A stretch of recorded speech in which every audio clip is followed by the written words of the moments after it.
میں نے پہلے ہی کہا تھا کہ اصل میں نے آج کے لیے ایک حدیث کا انتخاب کیا اور بہت اہم حدیث ہے، بہت اہم حدیث ہے۔ وہ حدیث کیا ہے؟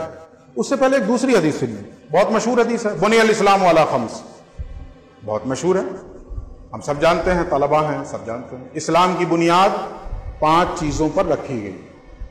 یہ رسول اللہ نے خبر دی ہے، حکم نہیں دیا ہے، یہ خبر دی اس حدیث میں، بنی الاسلام علی خمس، اسلام کی بنیاد 5 چیزوں پر رکھی گئی۔ ہم میں سے بیشتر لوگوں کو یاد ہے، لیکن جو حدیث میں سنانے جا رہا ہوں اس میں بھی خمس ہے، اس میں بھی 5 چیزیں ہیں، لیکن اس میں خبر نہیں دی جا رہی ہے، حکم دے رہے ہیں اللہ کے نبی۔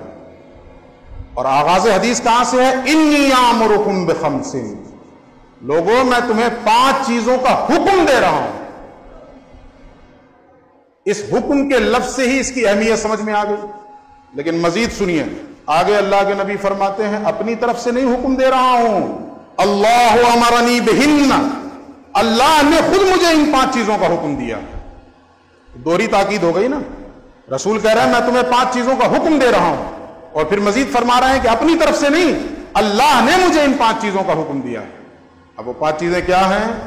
فرماتے ہیں بالجماع، سب سے پہلی چیز، دوسری چیز والسمع، تیسری چیز والطاعہ، چوتھی چیز والہجرہ، اور 5ویں چیز والجہاد فی سبیل اللہ۔